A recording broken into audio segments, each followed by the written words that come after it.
We have another guest on our Wild Fork Foods hot seat, your number one meat and seafood source, Wild Fork Foods. It's Brian Baldinger. You can see him on the NFL Network all week long. He's going to be on 12 to 4, and he'll be on the Super Bowl pregame show as well, our Audacy NFL Insider. Baldy, thank you so much for joining us again, man. It's great to see you. It's good to be here. You know, I love this time of the year because, A, we're here for the big game, but B, it's the finish line, and the only thing I like better than working is not working. So, I mean, I'm ready for vacation season. So, but I'll give it everything I got all week here. Well, you've told us some legendary vacation stories in the past. Do you have anything lined up? Oh, yeah, you went to Bangkok. Didn't you have like a crazy bathroom situation in Thailand? Yes. Well, that was a long time ago. But you remember like it was yesterday. But I was just in the Cayman Islands. I mean, I'm a diver, so I mean, if you want to go diving, I mean, the Cayman is the place to go. But I was in Seoul, Korea last year. I mean, I would tell anybody to go to Seoul, Korea. You'll never see anything cleaner, nicer people, better hotels, better food than in Korea.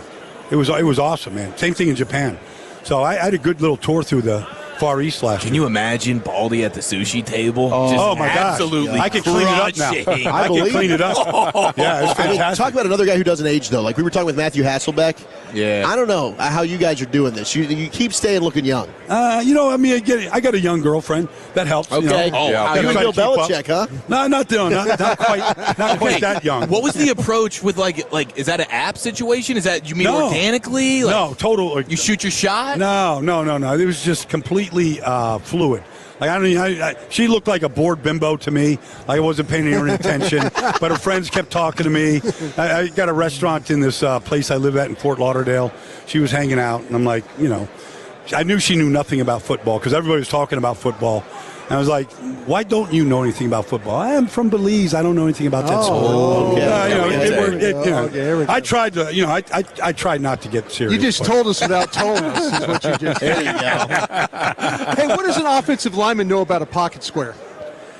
It was there when I put the jacket on. I didn't actually put the pocket square in there. But you know, they have these wardrobe people at NFL Network, and they do that kind of stuff. Yeah, they pick out because I get dressed in the dark.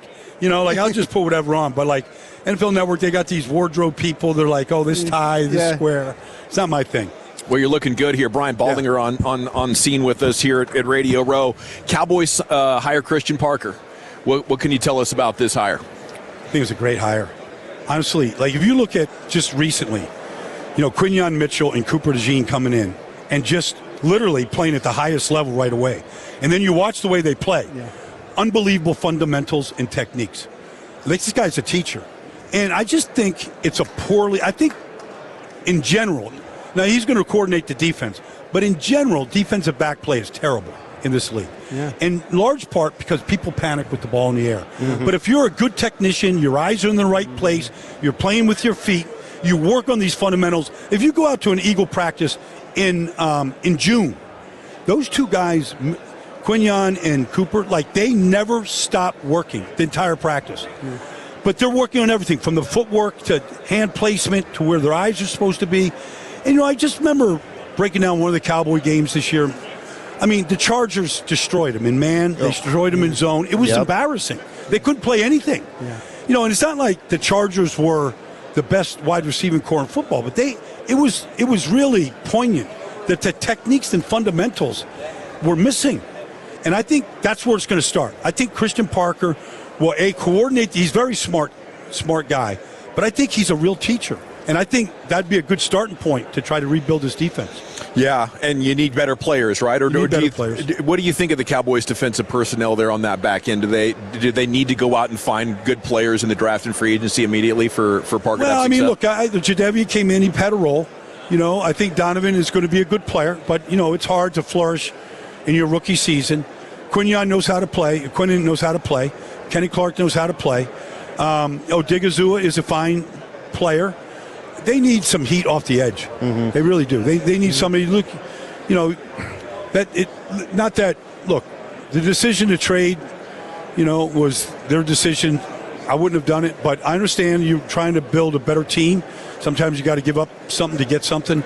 I do think they need some real pressure off the corner. And then on the other side of that, Philly loses Christian Parker, and we're wondering from the outside, are they having a hard time convincing coaches to come in? Is Philadelphia on the decline? Like, what's the state of the Eagles right now? No, they're good. I mean, they just hired Sean Mannion and, Josh Grizzard. Josh was the offensive play caller in Tampa. It wasn't a very good season for him. Sean Mannion's got a very thin resume. Doesn't mean he can't coach. I don't know. Like, Nick Sirianni is there. Jeff Stoutland is still there. Like, Clinton Hurt coaches the defense. He could run the defense. I just saw him at the Senior Bowl this year. He's a great defensive line coach. Jordan Davis was his baby. And Jordan Davis had the best. He was way better than Jalen Carter this year. But, Nolan Smith will be back and Jalen Phillips. And, you're going to have a good 8-man rotation up front. Do they have a hard time convincing guys to come in? Everybody makes a difference. I don't know in all these coaching searches who's offered a deal, who isn't, what kind of control they want. Is it a collaboration? Some of these things aren't really reported correctly, or where you're really learning about what's being.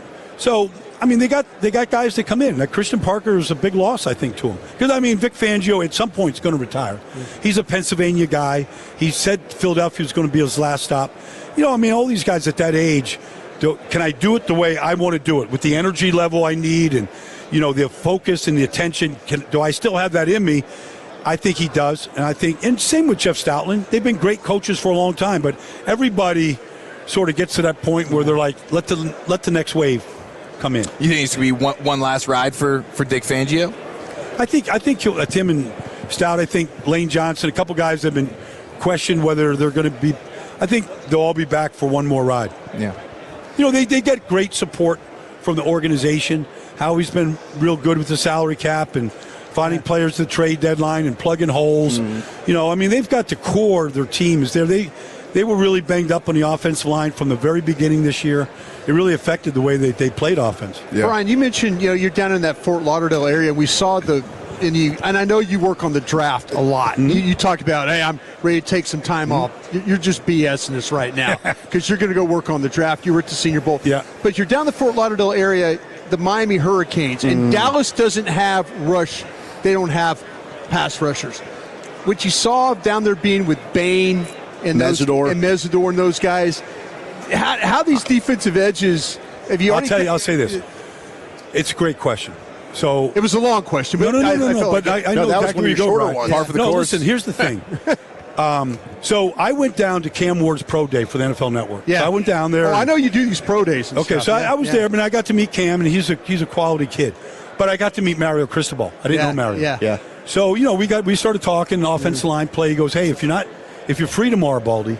And he didn't know I placed in Fort Lauderdale. He goes, I want you to come to my spring practice tomorrow. Yeah. Tell me what you think. Yeah. I thought it was Landry in the 80s. Yeah. Wow. I've not seen a practice at any level, anywhere, the way he conducted a practice. Wow. There's a Hall of Famer coaching his defensive line. Right. And their half-line drills, they never come up for air. They'll take the water breaks and do all this stuff. But I told him, I said, it's no wonder these kids are coming out. The center's going to be a good player. Yeah. The left tackle, Markel Bell, the right tackle. They're going to have kids that are coming ready to play. They really practice hard. Yeah, okay, so that's what it is, just the intensity of practice. It jumps out. Yeah, but they all buy in. They bought in, and there's a reason why they got to where they got to. I think this year, Mario, he only knows he coaches the offensive line. Yeah. He's on top of every drill. They're pushing sleds. It was impressive. It's kind of like you said when you said to the coach Landry, man, that just immediately clicked because that's old school. It's old school toughness. It was three. It was every bit of. I don't know how much time is allowed, but it was maximum time. They maximized their time out there. Yeah. So with Christian Parker coming in, there's a lot of people that are trying to connect dots. Reed Blankenship, Nakobe Dean, free agents. Do they come over to Dallas? Would those be two players that you would like? Hey, let's say you're in Christian Parker's shoes to have. Well, they drafted Jahad Campbell, in Philadelphia last year out of the first round. He's a South Jersey kid. And Jahad started, and then when Nakobe got healthy, he came in and played. He's an excellent player. He's a smart kid. He's got a smile on his face every day. He's not the biggest. He's had some injury issues. You have to really kind of consider some of this. But he will light you up. He's got some real thump to him, and he loves to play. And then Reed is just a real quality player. He's a quality safety. He's got size to him.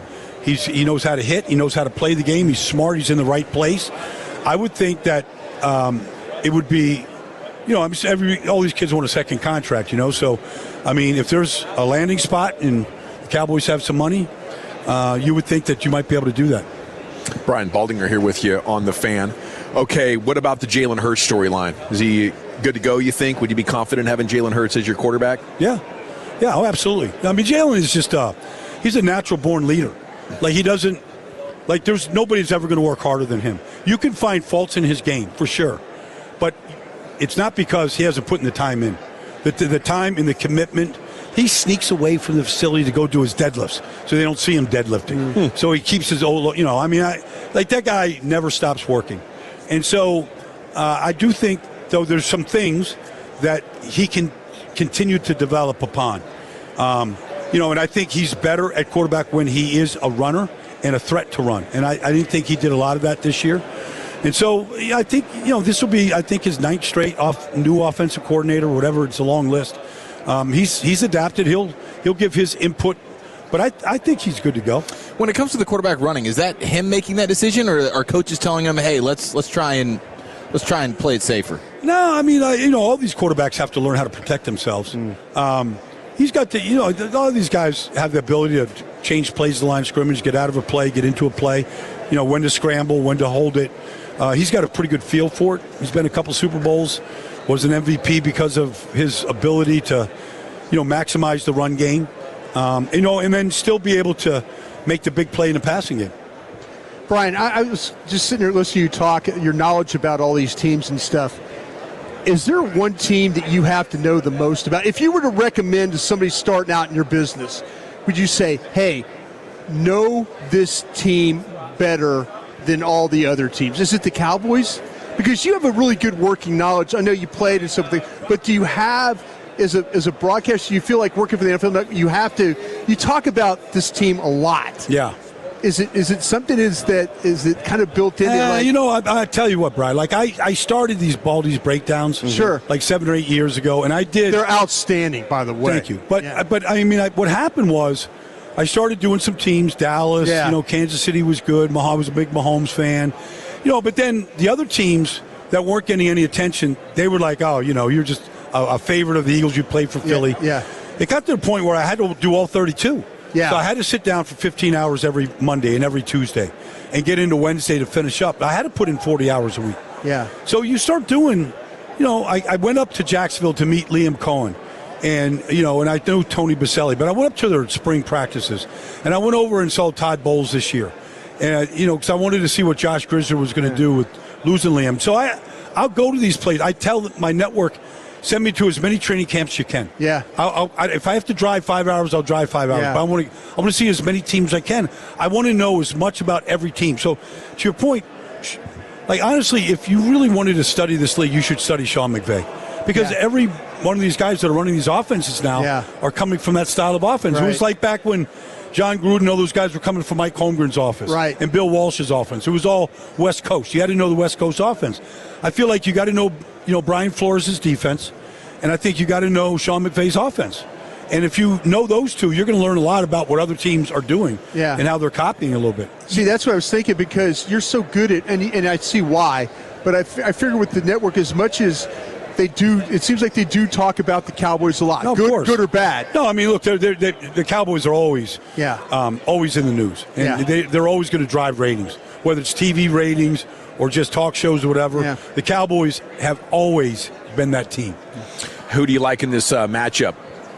When the seedings came out on Sunday night, January 4th, and just looked at the seedings, and Seattle had the number one seed. It had to go through Seattle. I picked Seattle day one. And I'm not changing. There's just, John Schneider is an architect. He's just an architect. And I spent some time with him this year at this quarterback collective high school camp in California, and just picking his brain about certain things.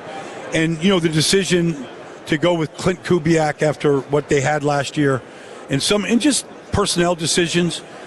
I mean, sometimes people flourish because the organization is really stable and really strong. And while they change coaches and Pete left, like the structure of the organization is still really, really strong. Yeah. And they made sure that the coaches were up to speed. And so Clint Hurt was there, but the guys that they have in there with Mike McDonald right now, Leslie Frazier, like they're really, really sharp teachers. If you want to predict future champions, it is the organization win championship Super Bowl year. Would it be the front office ownership group, the coach, or the quarterback you think that's the most predictive? Well, look at what Robert Kraft just did last year. Gerard Mayo was his point. He was the heir apparent to Bill. And when Mike Vrabel came available, he had to make a difficult decision. And it was the right decision. It wasn't a knock on Gerard. But Mike Vrabel came in, and he brought in Doug Marrone and Josh McDaniels, and he put a staff together that's an elite staff. He had all the support with Elliott Wolf from going out to get Milton Williams in free agency and Harold Landry and all the things they did, and they put a team together on the field. And then the way that Mike coaches, guys, you're just not going to be late to a meeting. There's just going to be accountability. It's just, Stephon Diggs had issues in other places. You haven't heard a peep from Stephon Diggs. Yeah. It's just a standard of how to conduct yourself. It's there. How quickly in your first interaction with your lovely girlfriend did she want to know about that pinky? She liked big hands. That's what won her over. She was eyeing the hands. Fascinated so with it came up. The sausage fingers can do good for you. It's a talking point, It's like you need these talking points at the Super Bowl. It's a talking point. I thank Randy White every day for it. There we go. Thank you so much, man. My pleasure, guys. Love picking your football brain. There he is, Brian Baldinger, Audacy NFL Insider, NFL Network at Baldy NFL. Brought to you in part by Tide. If it's got to be clean, it's got to be Tide.